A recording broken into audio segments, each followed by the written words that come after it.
बिस्मिल्लाहिर्रहमानिर्रहीम, अस्सलाम वालेकुम। जियो न्यूज़ पर आप देख रहे हैं आपस की बात और मैं हूं मुनीब फारूक। मसाइल इस वक्त कुछ और हैं और शायद डिस्कशन उस पर होनी चाहिए, लेकिन क्या कहने कि 75 साल गुजरने के बाद भी ये जुमला तो शायद पुराना होता जा रहा है, लेकिन हालात वही के वही हैं। यानी हम ये कहते हैं कि हमारा हर दौर नाजुकी है और हम हर उस दौर से गुजर रहे होते हैं, चाहे रेंग के गुजर रहे हों या तेज़ी से गुजर रहे हों।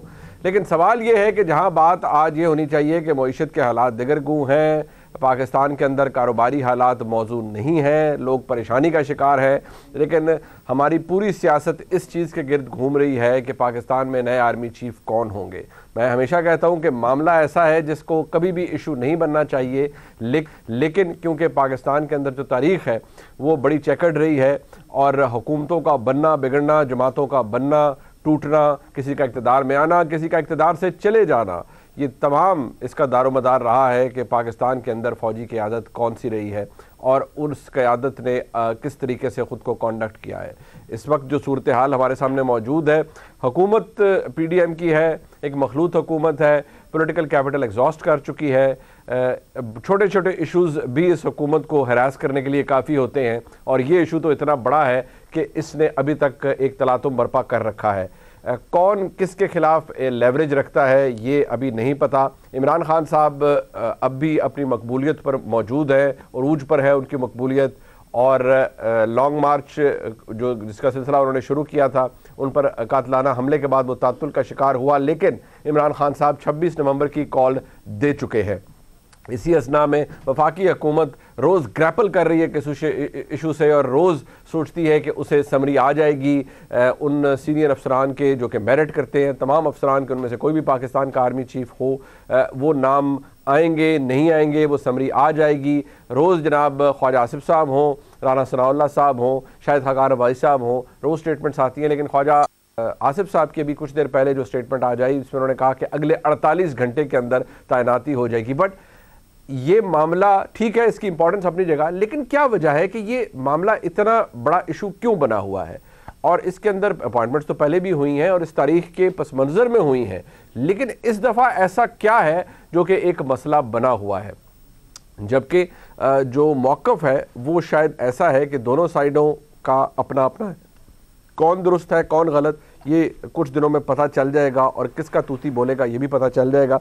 लेकिन मैं ज़रा कॉन्टेक्स्ट के हिसाब से मुस्लिम लीग नून की तरफ से गुज़िश्ता रोज़ क्या बयानात दिए गए आप वो भी सुन लीजिए और पाक इंसाफ क्या कह रही है वो भी सुन लीजिए। पहले ज़रा सुनते हैं मुस्लिम लीग नून के रहनुमा क्या कह रहे हैं। रिस्ट्रिक्ट कर देना जो है वो 5 या 6 नामों में वो कोई एक आप कह सकते हैं रवायत है, लेकिन कोई कानूनी तो कोई बंदिश नहीं है, कानूनी बंदिश नहीं है। आज ये प्रोसेस शुरू हुआ है और ये प्रोसेस अगले 2 या 3 दिन में मुकम्मल हो जाएगा। अगले 2 से 3 दिन में सूरत में मुकम्मल हो जाएगा। अगर समरी आ गई नहीं आई तो फिर कैसे मुकम्मल हो जाएगा? नहीं, दोनों सूरतों में जो है वो मुकम्मल हो जाएगा।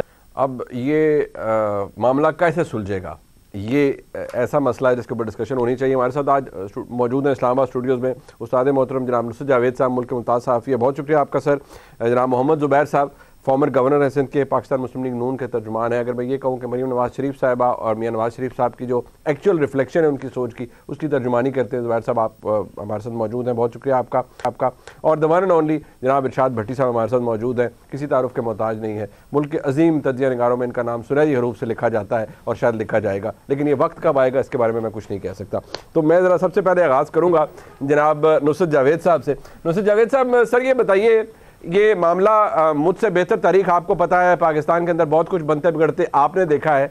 सर ये मामला इस दफ़ा ही इस तरह का बन गया है या हमेशा ही इस तरह का बनता है कि समरी आ रही है या नहीं आ रही है? हुकूमत वो पंजाबी में कहते हैं ना उड़ीक लगा के बैठी हुई है कि कब समरी वापस आए जिसमें एलिजिबल अफसरान के नाम हो। लेकिन साथ ही साथ ये बात भी शाहिद खाकान अब्बासी साहब हर जगह कह रहे हैं कि इस्तेहकाक वज़ीर आज़म का है, जो कि कॉन्स्टिट्यूशनली है, लेकिन अफसरान का नाम भेजने का इस्तेहकाक GHQ का है। तो ये मामला इस दफ़ा इतना गंभीर क्यों हो गया है आपकी नज़र में? देखिए जी, आपने चूँकि तारीख़ की बात की है तो बहुत मुख्तसरन मेरा ख्याल है कि पहली मरतबा तारीख़ में जो हमने देखा कि थोड़ी बहुत जो गड़बड़ होती नज़र आई वो उस वक्त थी जब असलम बेग साहब को अचानक ख्याल आया कि उन्हें कौम की मज़ीद खिदमत और रहनुमाई करनी है, लेकिन उसका बर वक्त इलाज जो है वो ढूंढ लिया गया। उनकी रिटायरमेंट से ऐन 3 महीने पहले मरहूम आसिफ नवाज़ जंजुआ साहब को नॉमिनेट कर दिया गया उनके सक्सेसर के तौर पर, और मसला हल हो गया। ठीक है।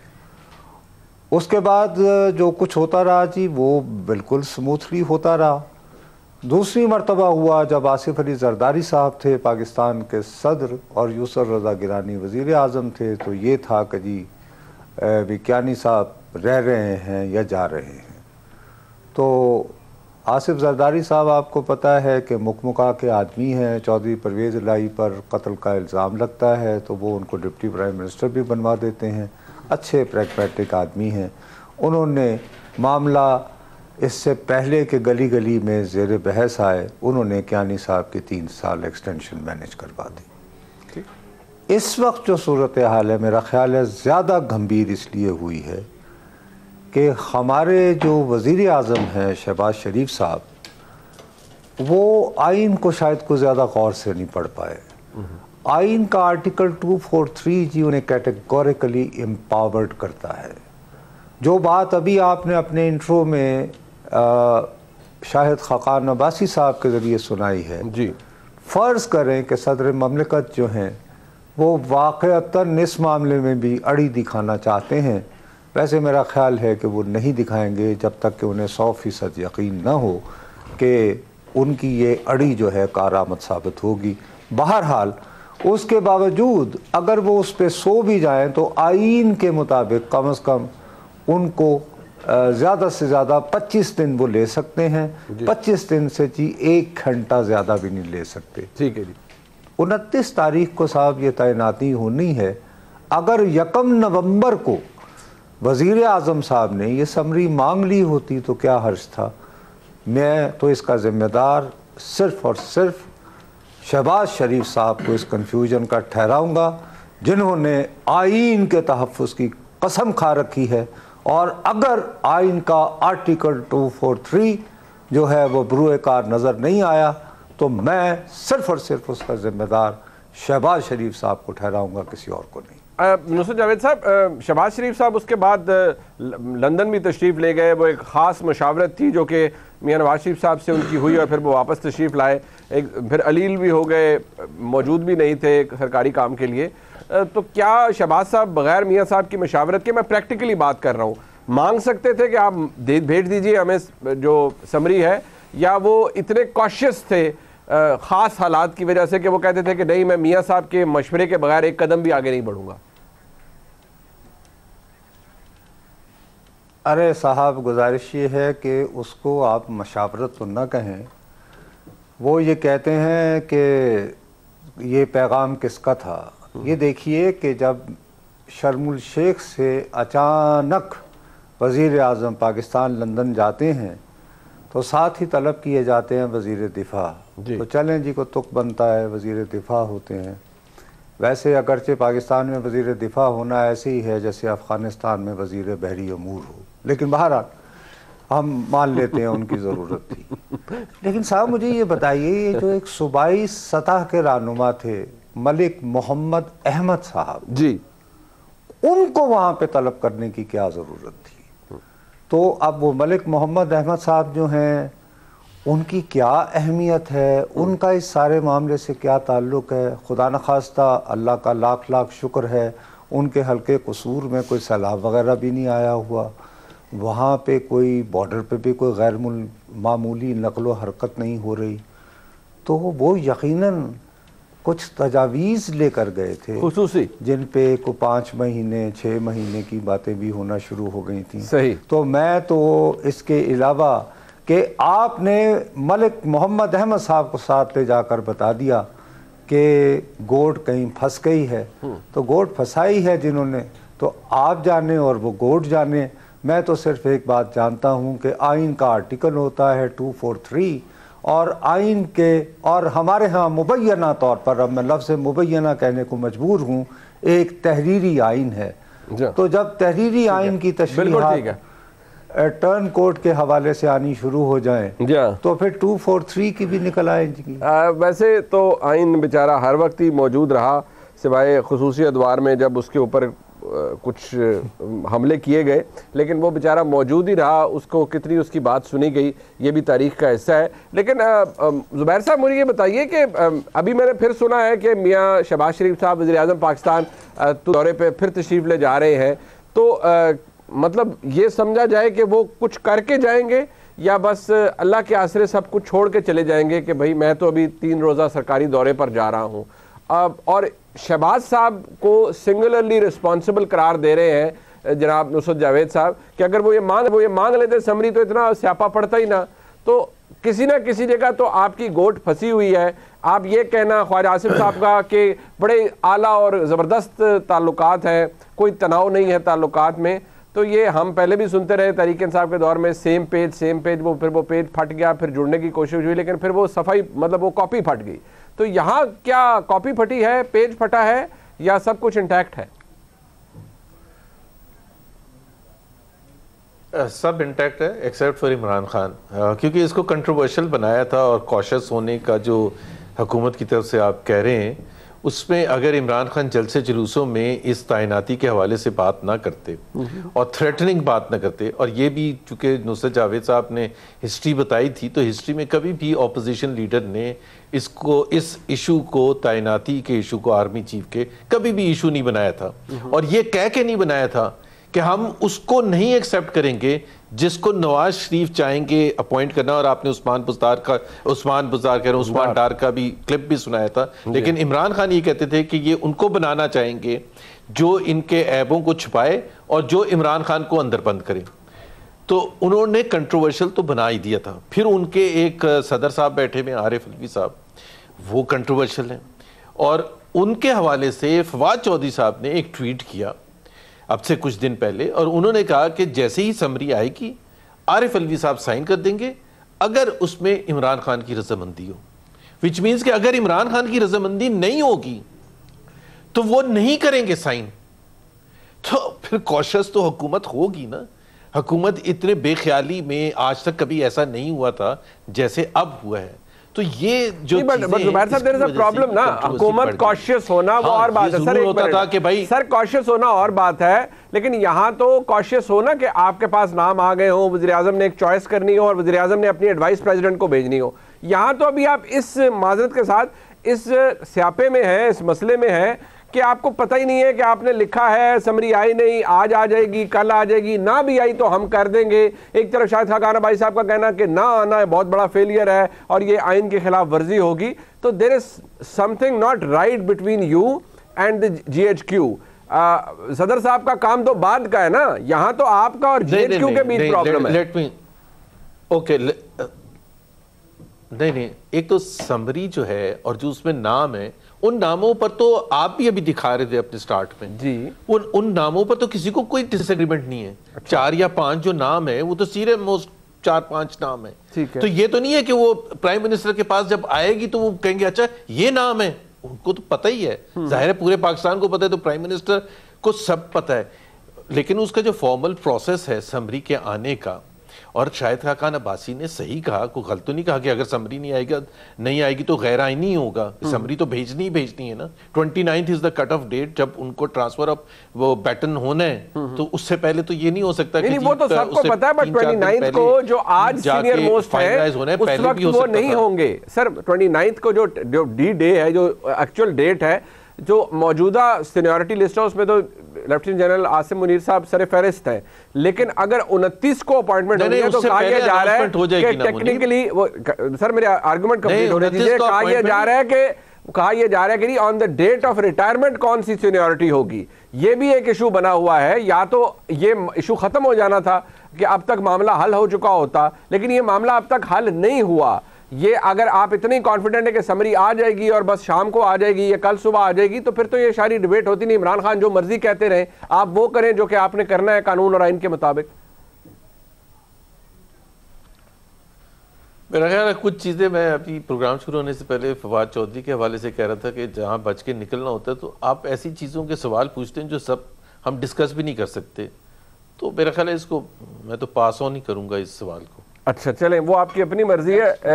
हाँ नहीं, वो इसलिए कि वो वेल लेफ्ट करना ज़रूरी भी था और इज्तिमाई सेहत के लिए भी बहुत अच्छा था। तो भट्टी साहब ज़रा पहले आप ज़रा फरमा दीजिए, कोई मसला नहीं है इसका मतलब है सिरे से, एवरीथिंग इज़ हंकी डोरी, कोई इशू नहीं है, ना हुकूमत का GHQ से कोई मसला है, समरी आ जाएगी, कोई इतना बड़ा इशू नहीं है, हम ही इसको इतना बड़ा इशू बना रहे हैं।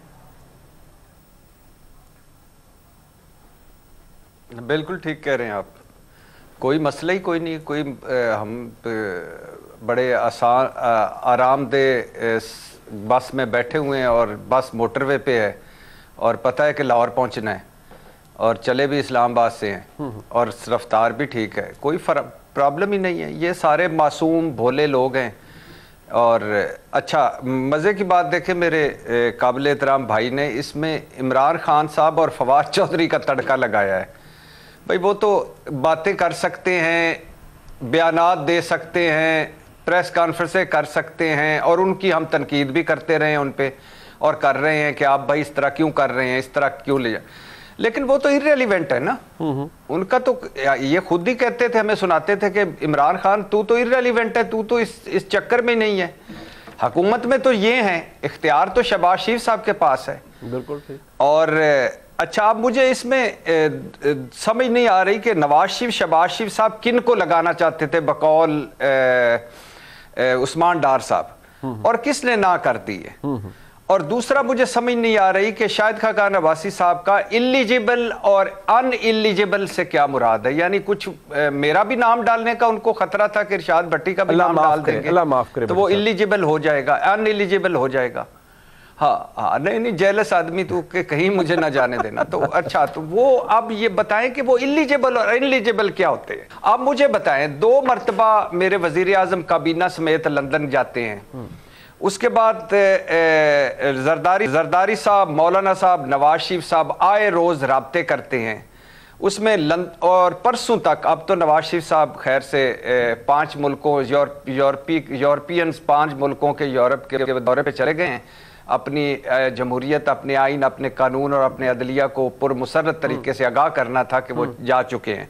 अच्छा, वहाँ परसों तक आए रोज इजलास होते हैं। अच्छा, फिर इसहाक डार साहब सदर साहब के पास पहुंचते हैं, वही पैगाम मोहब्बत से पहुंचाते हैं जो वजीर खारजा अपने सदर को तड़ी लगाता है बकौल नुसरत जावेद साहब के, तड़ी लगाता है कि भाई ख्याल करना। फिर राना सना साहब कहते हैं समरी की ज़रूरत ही कोई नहीं है। फिर ख्वाजा आसिफ साहब कहते हैं कि वो क्या उसको कहते हैं कि समरी छोड़े जी, समरी मुशर्रफ साहब का फैसले देते हैं कि समरी के बगैर ही लगाया था, वैसे उसके लगाया था तो फिर नतीजा भी भुगत लिया था। अच्छा, फिर उसके बाद शाहिद खाकान अब्बासी साहब कहते हैं इलिजिबल और अनइलिजिबल। अच्छा, अब इसके बावजूद ये सारे कहते हैं कि मसला कोई नहीं है, प्रॉब्लम कोई नहीं है। अब क्या करे बंदा। ब्रेक ले लेते हैं, यहाँ पर जरा वापस आते हैं क्योंकि ज़ुबैर साहब ने मसला हल कर दिया। उन्होंने कहा मसला तो इमरान खान की वजह से है, तो बस काम ख़त्म हो गया, सिर्फ इमरान खान साहब को ही मुर्द इल्ज़ाम ठहराना है, बाकी तो सब ठीक है। और उन्होंने एक सवाल का जवाब भी बड़ा ज़बरदस्त वेल लेफ्ट किया है। मैं उस पर भी ज़रा नुसरत जावेद साहब का कमेंट चाहूँगा, लेकिन ब्रेक के बाद।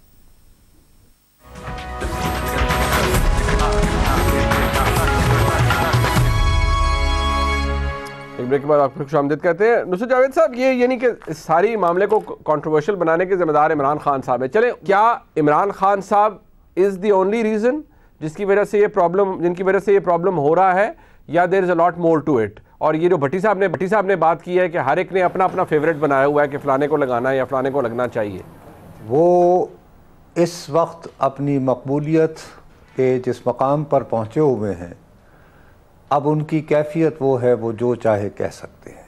उन्होंने देखिए इस सब के बावजूद इमरान खान साहब भोले तो हैं पर इतने भी नहीं। उन्होंने इनको एक एग्ज़िट रूट दिया था। उन्होंने कहा कि जो सूरत हाल मौजूदा है उसी से गुजारा कीजिए। अब ये बात कह देने के बाद उन्होंने क्या किया कि इनके रास्ते में कांटे बिछा दिए। देखिए ना साहब, जिनके बारे में इमरान खान साहब एक ज़माने में जिन लोगों को मीर जाफ़र और मीर सादक वगैरह कह रहे हैं, वो कह रहे हैं कि अगर ये मज़ीद कुछ दिन रह जाएं तो कोई हरज नहीं।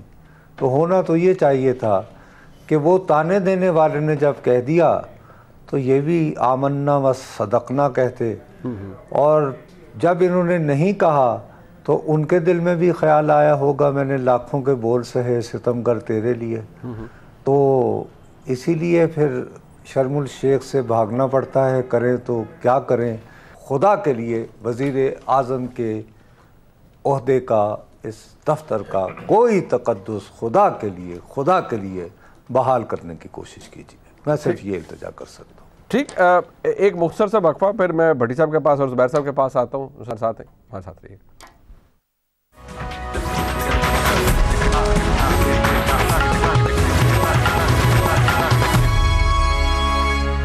फिर आपको खुशामदीद कहते हैं। भट्टी साहब, अब सिर्फ ये बता दें कि ये मसला आज है, लेकिन ख्वाजा आसिफ साहब ने कहा 2 दिनों के अंदर, 48 घंटे में हल हो जाएगा। आपको भी यही लगता है? आप बड़े वेल कनेक्टेड हैं, जहाँ से पिंडी का अहाता शुरू होता है, आपकी वहाँ पर वैसे ही आपकी हुकूमत शुरू हो जाती है ख़ास तौर पर। तो मुझे बताएं कि ये मामला हल हो जाएगा खुश उसलूबी से, और जो आइन और कानून के मुताबिक है वही होगा? वज़ीर आज़म का इस्तेहकाक है, वो जिस मर्ज़ी को चुन लें उस पैनल के अंदर से, यही होगा?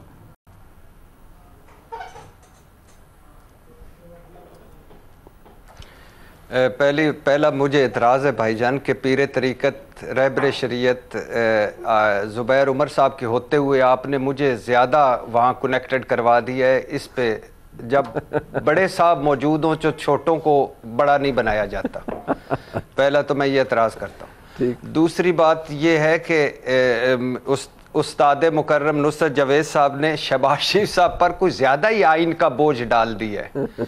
शहबाज शरीफ साहब वो शख्सियत हैं जिन्होंने हमें एक कायदे आज़म साहब के बाद जो एक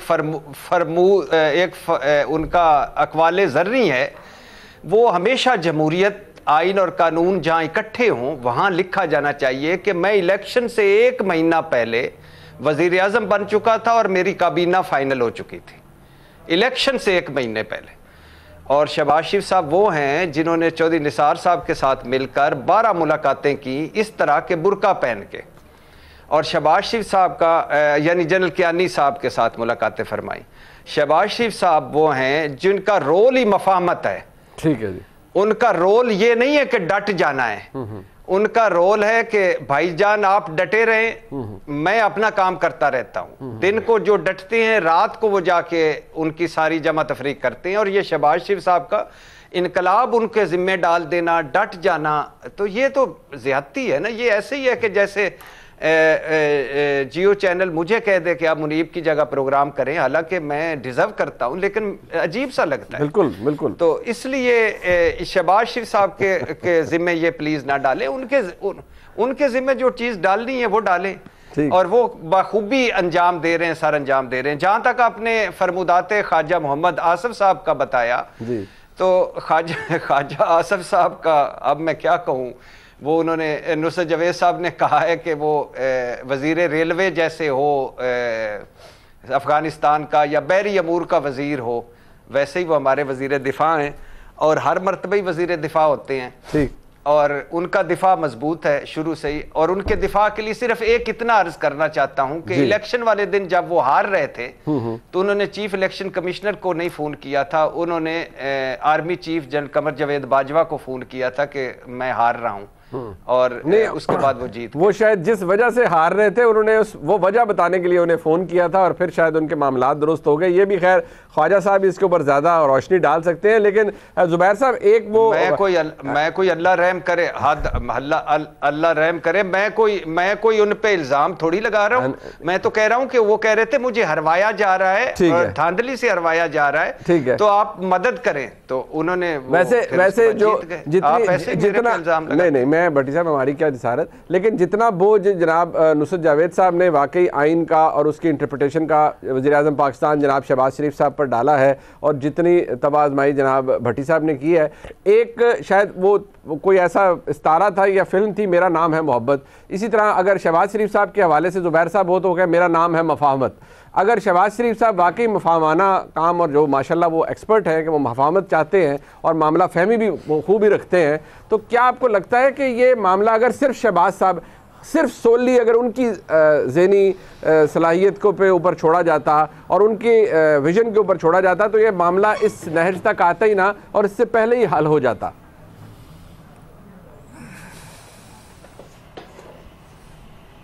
मेरा ख्याल है इस दफ़ा तो जो कंसल्टेटिव प्रोसेस था वो बहुत लिमिटेड। अभी भी मेरा ख्याल है जो पॉलिसी के हवाले से जो ख्वाजा आसिफ अभी तक बात करते रहे हैं, he is the most authentic person talk on behalf of the government of Pakistan के उनको एग्जैक्टली पता है कि GHQ में क्या है, प्राइम मिनिस्टर हाउस में क्या है, समरी की स्टेटस क्या है, कौन कब तक वो आएगा। जब उन्होंने कहा कि नेक्स्ट 48 आवर्स में हो जाएगा, तो next 48 hours is a very reasonable period. मतलब इन अ सेंस कि इतनी सब होने के बाद, अनसर्टनिटी के बाद, अगर सर्टनटी उन्होंने कहा है सर्टनटी के साथ कि जी जुमेरात की शाम तक हो जाएगा, जो कि 24 तारीख है, तो 24 तारीख को अगर हो जाता है तो दैट्स परफेक्टली कोई इशू नहीं होगा। 29 को चेंज ओवर भी हो जाएगा और तमाम जो ये अनसर्टनटी है या कन्फ्यूजन है और जो कि दूर होनी चाहिए और होनी ही नहीं चाहिए थे इन द फर्स्ट प्लेस, बिल्कुल मैं एग्री करता हूँ। तो मुझे नहीं पता कि शहबाज शरीफ साहब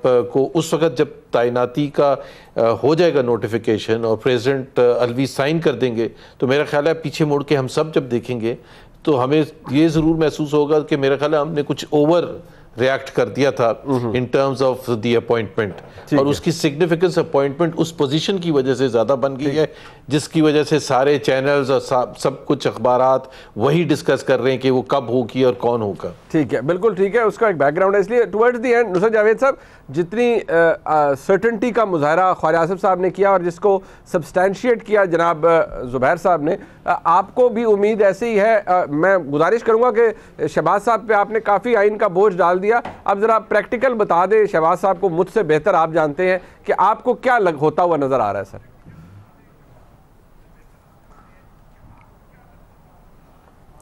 देखा भैया, सबसे पहली बात यह है कि अगर मुझसे ये गलती सरजद हो गई कि मैंने उन्हें आइन का मुहाफिज करार दे दिया या उन पर ज़्यादा बोझ डाल दिया, तो आइए उनकी एक्सपर्टीज़ की बात कर लेते हैं। बकौल आपके वो यानी मुफाहमत के बहुत ब्रिलियंट हैं और मुफाहमत की उनकी लिमिट और capacity. You are provoking me to recall, ये ब्रिलियंट आइडिया किसका था कि हस्पताल में जाके परवेज मुशर्रफ साहब के वालिद का तीमारदारी के लिए जाएं चौधरी निसार के साथ और उन्हें ये खुशखबरी दें कि आपके फर्जंद अर्जुमंद को चीफ ऑफ आर्मी स्टाफ के साथ chairman joint chief of staff भी बना दिया गया है।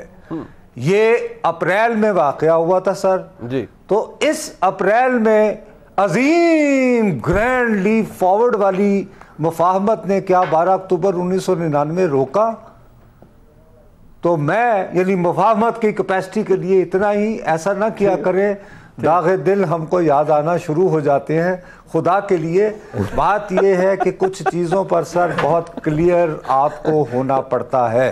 मैं एक तारीख का जब जी जी जी जी एक चीज सिर्फ मेरा ख्याल है, ये जो पॉइंट ऑफ व्यू है ये नुसरत जावेद साहब का है। जो भी अगर मसाइलियत का मतलब ये होता है कि अपनी तरफ से you should never fail for the lack of efforts, and I think if the prime minister made efforts, चाहे वो 99 की बात बता रहे हैं चेयरमैन जॉइंट चीफ्स के हवाले से या अब की बात बता रहे हैं, तो एफर्ट तो आप एफर्ट में कमी नहीं देखेंगे और उसके बाद नताइज जाहिर है सियासत है, सियासत में बिल्कुल हो सकता है। बिल्कुल एक शेर सुनते जी सर, लेकिन उनकी मुफाहमत अलबत्ता एक बार देखिए, एक हवाले से उनकी मुफाहमत उनकी नहीं, जुबैर साहब सही फरमा रहे हैं, उनकी मुफाहमत वाली सलाहियतें जो हैं कभी कभार काम भी आती हैं। ठीक है, मिसाल के तौर पर जिनको भगौड़ा पुकारते रहते हैं इमरान खान साहब, वो लाहौर जेल में सुरंग लगाकर तो नहीं गए थे ना, वो बाकायदा किसी प्रोसेस के जरिए गए थे। तो बड़े भाई को उन्होंने वहां से निकलवा कर तारीख बनवाई